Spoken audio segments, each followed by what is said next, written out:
రాజన్న సిరిసిల్ల జిల్లా కాంగ్రెస్ పార్టీ కార్యాలయంలో గణతంత్ర దినోత్సవ వేడుకలను ఘనంగా నిర్వహించారు. ఈ సందర్భంగా ప్రభుత్వ విప్ ఆది శ్రీనివాస్ జాతీయ పతాకాన్ని ఆవిష్కరించారు. ఈ సందర్భంగా ఆయన మాట్లాడుతూ 13 మాసాల క్రితం తెలంగాణ రాష్ట్ర ప్రజలు కాంగ్రెస్ ప్రభుత్వాన్ని ఆశీర్వదించారన్నారు. గతంలో ఇచ్చిన 4 పథకాలను రాజ్యాంగం రచించిన 76వ సందర్భంగా ప్రారంభించుకుంటున్నామని గుర్తు చేశారు.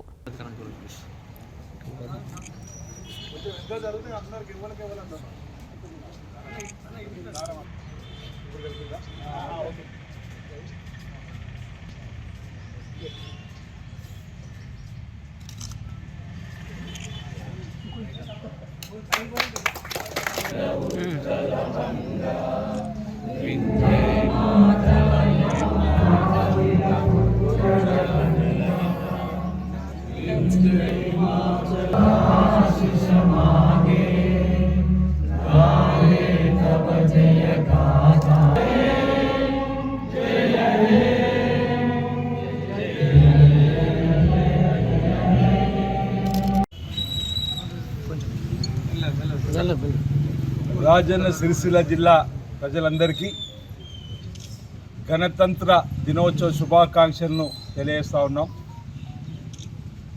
డాక్టర్ బిఆర్ అంబేద్కర్ గారు మన దేశంలోని వివిధ కులాల సమూహము, వివిధ మతాల సమూహము అన్నిటికీ అనుగుణంగా ప్రపంచంలో ఉన్నటువంటి రాజ్యాంగాలన్నింటినీ గమనించి ఓ చక్కటి రాజ్యాంగాన్ని రచించి 75 సంవత్సరాలు పూర్తయి 76వ గణతంత్ర దినోత్సవం సందర్భంగా దేశవ్యాప్తంగా ఒక పండగ వాతావరణంలో ప్రపంచంలో కూడా భారతదేశానికి సంబంధించినటువంటి ప్రజలు ఉన్న ప్రాంతాల్లో కూడా త్రివర్ణ పతాకాన్ని ఎగరవేసుకొని దేశభక్తి భావాన్ని చాటి చెప్పేలా కార్యక్రమాల్ని నిర్వహించడం జరుగుతూ ఉంది.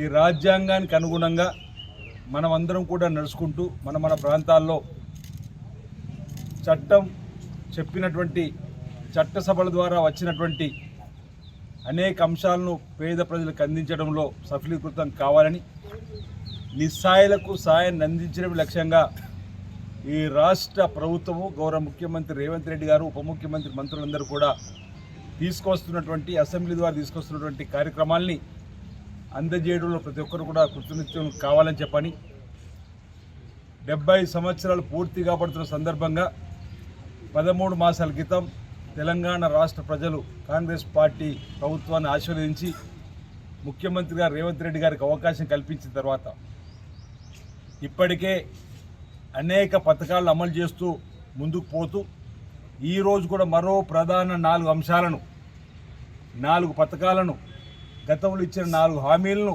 అమలు చేస్తూ ముందుకు పోయేటువంటి కార్యక్రమాన్ని డాక్టర్ బిఆర్ అంబేద్కర్ గారు రాజ్యాంగం రాసి 75 సంవత్సరాలు పూర్తయిన సందర్భంగా ఈ రోజు ప్రారంభం చేస్తూ ఉన్నాం. ప్రధానంగా